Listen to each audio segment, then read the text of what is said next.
Fight for Texas continues as Democrats push to flip that red state blue. But in spite of their efforts, President Trump has no worries when it comes to the Lone Star State. Listen. We're going to win Texas by a lot. Donald Trump is not going to lose Texas, I can tell you that. I don't know about you, and I don't know where you're getting this information about a close race in Texas, but there's going to be nothing close about this race in Texas. Here to weigh in is Republican congressional candidate for Texas and former White House Dr. Rear Admiral Ronny Jackson. Good morning, everybody. Morning, Steve. Morning, guys.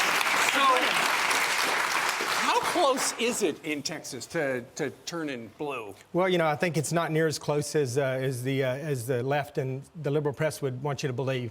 I think Texas is solidly red, but doesn't mean we can let our defenses down, right? You see what happens when we do. You know, there's a lot of advantages to living in the state of Texas. You know, there's a lot of folks from New York, California, you know, that are moving to Texas. No because state tax. No state tax. It's, you know, and it's good for business. But what they're doing is they're bringing some of their extreme liberal policies to our state as well, and they're starting to eat our state up from the inside out.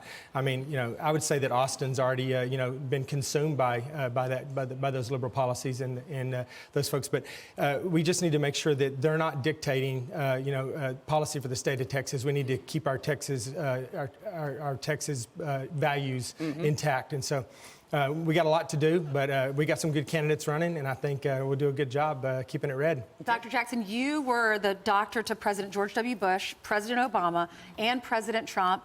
You're retired U.S. Navy. You're from Amarillo, Texas. You're running against 15 Republicans. And why do you want this seat? Well, you know, I've kind of always considered politics as a future career, you know, just kind of in the back of my mind. But when I embarked on a 25-year career in the Navy, kind of had to put that on a back burner. But, you know, you guys remember, of course, all the stuff that happened with the VA nomination and all, and I got set up for that with my when I did President's Physical. People made stuff up about you. Yeah, they absolutely.